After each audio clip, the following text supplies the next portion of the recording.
అటు లోక్సభ ఎన్నికలు, ఇటు ఆంధ్రప్రదేశ్ అసెంబ్లీ ఎన్నికలు. భారతదేశ చరిత్రలో ఈ 2024 చాలా కీలకంగా మారింది. అబ్ కి బార్ 400 పార్ అని ఒకరు, వై నాట్ 175 అని ఇంకొకరు. కానీ అసలు రిజల్ట్ మాత్రం ఎగ్జిట్ పోల్స్ ఊహకు కూడా అందని విధంగా వచ్చింది. కొందరు హిస్టరీలో గుర్తుండిపోయే విధంగా అఖండ విజయం సాధించారు.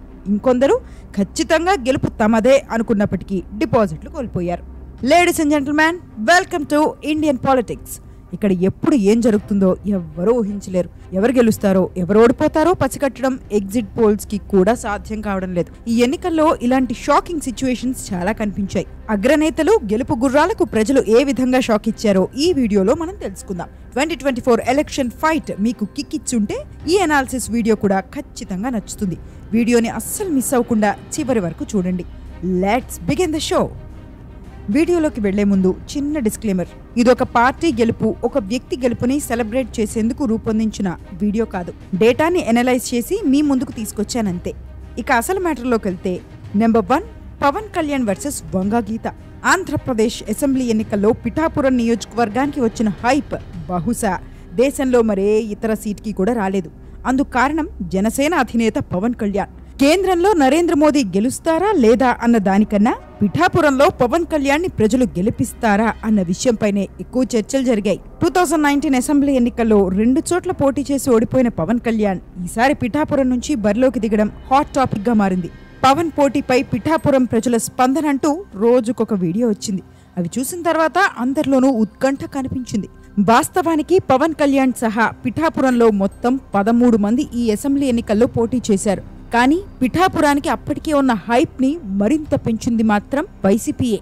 పిఠాపురం చుట్టూ ఉన్న ఉత్కంఠని మరింత పెంచుతూ వంగగీతని పవన్ కళ్యాణ్ కి ఆపోజిట్ గా బరిలో దింపారు జగన్. పార్టీలో సీనియర్లందరూ వంగగీతకు మద్దతుగా నిలిచారు. పవన్ కళ్యాణ్ ని ఓడించడమే టార్గెట్ గా పనిచేశారు. అటు టీడీపీ, జనసేన, ఇటు వైసీపీ నేతల మధ్య మాటల తూటాలు పేలాయి.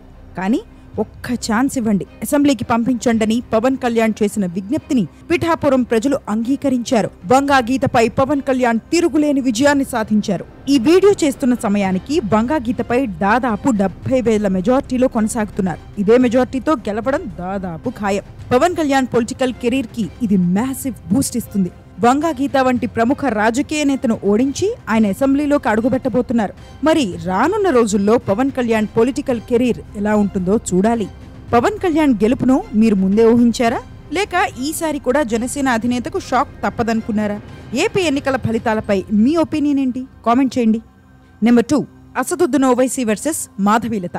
తెలుగు రాష్ట్రాల్లో మచ్ హైప్డ్ పొలిటికల్ ఫైట్ లో ఎంఐఎం అధినేత అసదుద్దీన్ ఓవైసీ వర్సెస్ బీజేపీ మాధవీలత ఒకటి.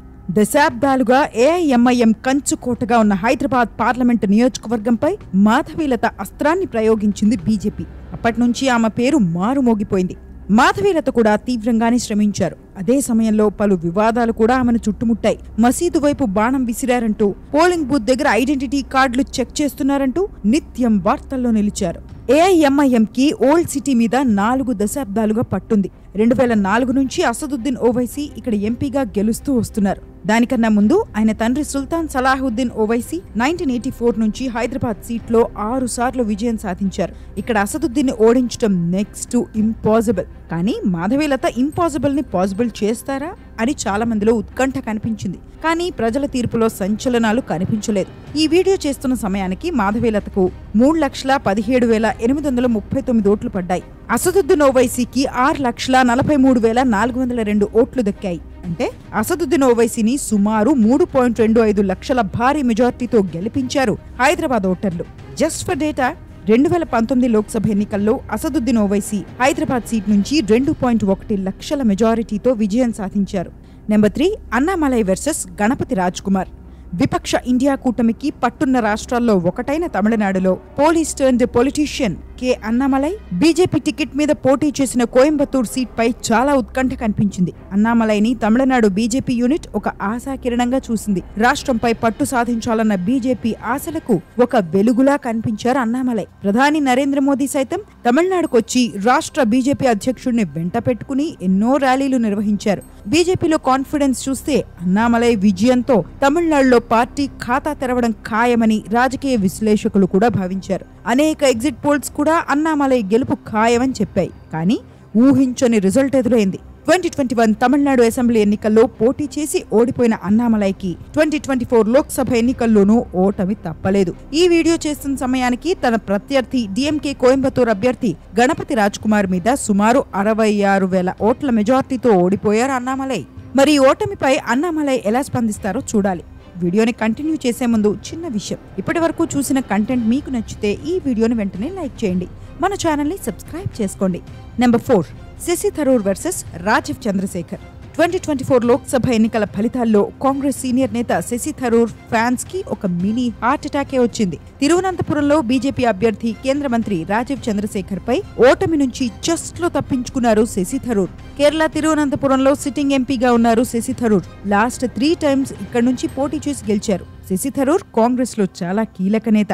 ఈ విషయం బీజేపీకి కూడా తెలుసు. అందుకే ఆయన్ని అడ్డుకునేందుకు కేంద్ర మంత్రి రాజీవ్ చంద్రశేఖర్ ని బరిలో దింపింది. ఎన్నికల ప్రచారాల్లోనే కాదు, ఎలక్షన్ రిజల్ట్స్ లో కూడా ఇద్దరి మధ్య నెక్ టు నెక్ ఫైట్ కనిపించింది. తొలిసారిగా లోక్సభ ఎన్నికల్లో పోటీ చేస్తున్న రాజీవ్ చంద్రశేఖర్ మధ్యాహ్నం వరకు లీడింగ్ లో ఉన్నారు. శశి థరూర్ కి ఓటమి తప్పదని అందరూ భావించారు. కానీ చివరికి రాజీవ్ ని వెనక్కి నెట్టి లీడింగ్ లోకి వచ్చారు కాంగ్రెస్ సీనియర్ నేత. ఈ వీడియో చేస్తున్న టైంకి ఇద్దరి మధ్య సుమారు 16,000 స్వల్ప తేడా మాత్రమే కనిపించింది. అత్యంత కఠినమైన ఇంగ్లీష్ పదాలను వాడే శశి థరూర్ ఈ కఠిన టెస్ట్ లో పాస్ అయ్యారు. Number 5, Prajwal Revanna versus Shreyas Patel.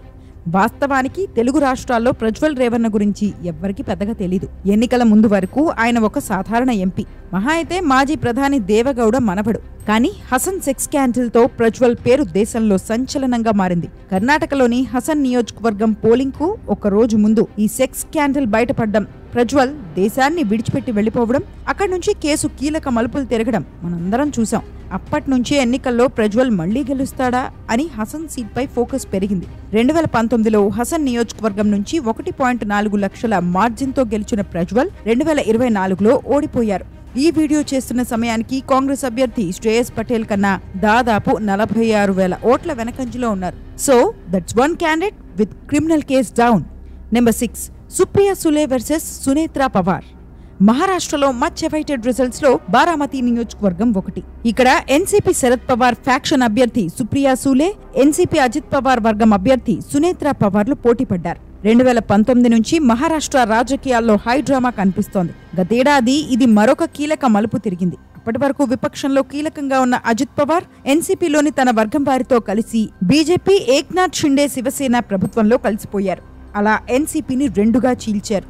Powerful women MPs లో ఒకరైన సుప్రియ 2009 నుంచి బారామతి సిట్టింగ్ ఎంపీ. అంతేకాదు, ఈ బారామతి శరద్ పవార్ కంచు కోట. గతంలో 6 సార్లు ఇక్కడి నుంచి పోటీ చేసి గెలిచారు.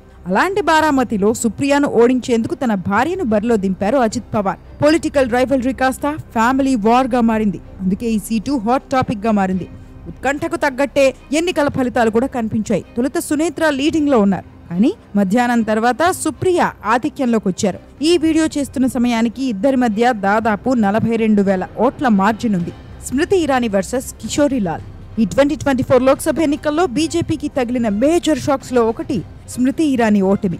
మోదీ టీంలో ఫైర్ బ్రాండ్ గా గుర్తింపు తెచ్చుకున్న స్మృతి ఇరానీ 2019లో సంచలనం సృష్టించారు. గాంధీల కంచు కోట ఉత్తరప్రదేశ్ అమేఠీలో రాహుల్ గాంధీని ఓడించి మొత్తం ఎన్నికలకే హైలైట్ గా నిలిచారు. అప్పటి నుంచి రాహుల్ గాంధీని నిత్యం టార్గెట్ చేస్తూ వచ్చారు స్మృతి ఇరానీ. అలాంటి స్మృతి ఇరానీకి పోటీగా ఈసారి కిషోరీలాల్ ను రంగంలోకి దింపింది కాంగ్రెస్. ఈ కిషోరీలాల్ కాంగ్రెస్ భక్తుడు, గాంధీల కుటుంబానికి కట్టప్ప. అయితే స్మృతి ఇరానీపై ఆయన గెలుస్తారని ఎవ్వరూ ఊహించలేదు. స్మృతి ఇరానీకి ఒక్కసారి కూడా ఆ డౌట్ వచ్చుండదు. కానీ అద్భుతమే జరిగింది. బీజేపీ ఎంపీపై కిషోరీలాల్ గెలిచారు. యాక్చువల్లీ గెలిచారు అనడం చాలా చిన్న మాట. 1.3 లక్షల ఓట్ల మెజారిటీతో స్మృతి ఇరానీపై కిషోరీలాల్ ఘన విజయాన్ని అందుకున్నారు. అలా కాంగ్రెస్ తన కంచు కోటను తిరిగి కైవసం చేసుకోగలిగింది. Kangana Ranaut versus Vikramaditya. Last but not least, Congress కి ఈ ఎన్నికల్లో biggest set back Himachal Pradesh మండి నుంచి ఎదురైంది. మోదీ భక్తురాలుగా పేరున్న ప్రముఖ సినీ నటి కంగనా రనౌత్ ని మండి నుంచి పోటీలో దింపింది బీజేపీ. ఆమెను అడ్డుకునేందుకు హిమాచల్ రాజకీయాలను శాసించిన కాంగ్రెస్ దిగ్గజం రాష్ట్ర మాజీ ముఖ్యమంత్రి వీరభద్ర సింగ్ కుమారుడు విక్రమాదిత్యను బరిలోకి దింపింది. వీరిద్దరి మధ్య పోటీ రసవత్తరంగా సాగింది. కానీ ఎన్నికల ఫలితాలు మాత్రం పూర్తి భిన్నంగా వచ్చాయి. విక్రమాదిత్యపై కంగనా రనౌత్ దాదాపు 73,000 ఓట్ల మెజార్టీతో విజయం సాధించారు. ఎన్నో వివాదాలకు కేర్ ఆఫ్ అడ్రస్ గా ఉన్న కంగనా రనౌత్ త్వరలోనే ఎంపీగా లోక్సభలో అడుగుపెట్టనున్నారు. వీరితో పాటు జమ్మూ కశ్మీర్ రాజకీయాల్లో కీలకంగా ఉండే పీడీపీ అధినేత్రి మెహబూబా ముఫ్తీ, ఎన్సీ కీలక నేత ఒమర్ అబ్దుల్లాకు మేజర్ బ్లో తగిలింది. వీరిద్దరూ తమ ప్రత్యర్థుల చేతుల్లో దాదాపు 2 లక్షల ఓట్ల మెజార్టీతో ఓటమిని చూశారు. మరి ఈ ఎలక్షన్స్ మీద మీ ఒపీనియన్ ఏంటి? ప్రజలు సరైన నాయకులనే ఎన్నుకున్నారా? మీరేమంటారు? కామెంట్ చేయండి. ఇది ఫ్రెండ్స్ ఇవాల్టి వీడియో.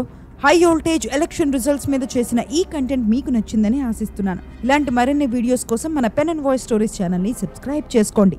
ఈ వీడియోని లైక్ చేసి షేర్ చేయండి. More exciting videos coming up. Stay tuned.